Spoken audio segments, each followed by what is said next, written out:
And today we're going to make a study of the life of Solomon, because Solomon, we learn some very interesting things about trying to get some satisfaction in life. See, what happened to Solomon was Solomon took a 40-year free fall. He basically backslid for like 40 years trying to find satisfaction. And in the book of Ecclesiastes, you can read so much about this. In the book of 1 Kings, you can read a lot about it. But what happens to Solomon is that for 40 years, he decides, you know what, I've had enough of the God thing, and I'm just going to go outside of, if I can contextualize, I'm going to go outside the church, outside of my relationship with God, and I'm going to try to find satisfaction everywhere else. And so there's three things I want you to consider today as we look at and we start this new series, the Billboard Hits, when we talk about satisfaction. 3 Ds, I call them the 3 Ds, and they're all in your notes. When we're searching for satisfaction, there are 3 Ds I want you to consider. Number 1 is what I call defining moments. In life, there are defining moments. Defining moments come in our lives, number 1, when we're considering marriage. Just a hypothetical. In your notes also, a career move is a defining moment. Let me tell you one more. It's in your notes, another defining moment that's in your notes. When you choose a church, that's a defining moment. But the reality is when we begin to mature, we can't go to church because mom and them go there. We can't go there because, that's the denomination I grew up in. We can't go there because my buddies go there. That's a defining moment. The second thing I want you to consider when we're considering in life our satisfaction, not only the defining moments in life, but what I call the deadening moments of life. The deadening moments.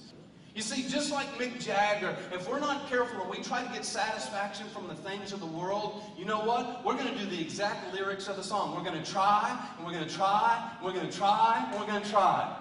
And you're going to end up with the blues singing, I can't get no satisfaction. And we become numb. Watch this. The more we try the things of the world, the more we become numb, deadened to the things and the voices of God. Watch this. He said, man, I did it all. If he could be singing a different song today, it'd be, I did it my way. That's what he's singing. And at the end of it, he says, man, at the end of it all, verse number 11, he says, yet when I surveyed all that my hands had done, and what I had toiled to achieve, watch this, he says, everything was meaningless. A chasing after the wind, nothing was gained under the sun. Here's what I just want to ask today. Solomon tried everything, but here's what are you trying that's not bringing satisfaction? What well are you drinking from that you just go to over and over and it brings no satisfaction? Psalms chapter 16, verse number 4 simply says this. The sorrows of those will increase who run after other gods.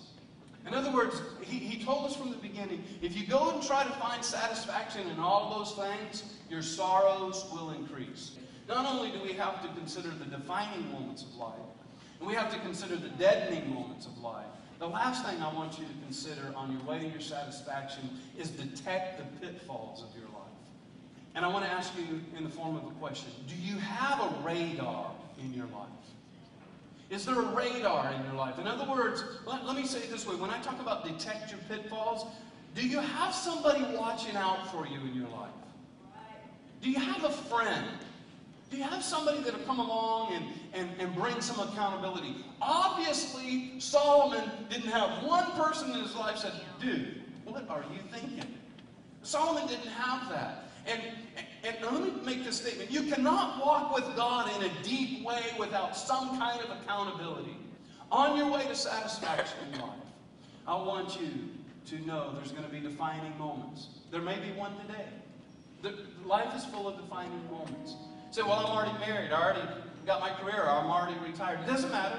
Life is filled with defining moments. Conversations. Things that you say that maybe you shouldn't. Defining moments. And deadening moments. Deadening moments come when we search outside of Christ. And you know what? You can come to church and be a Christian and still search outside of Christ.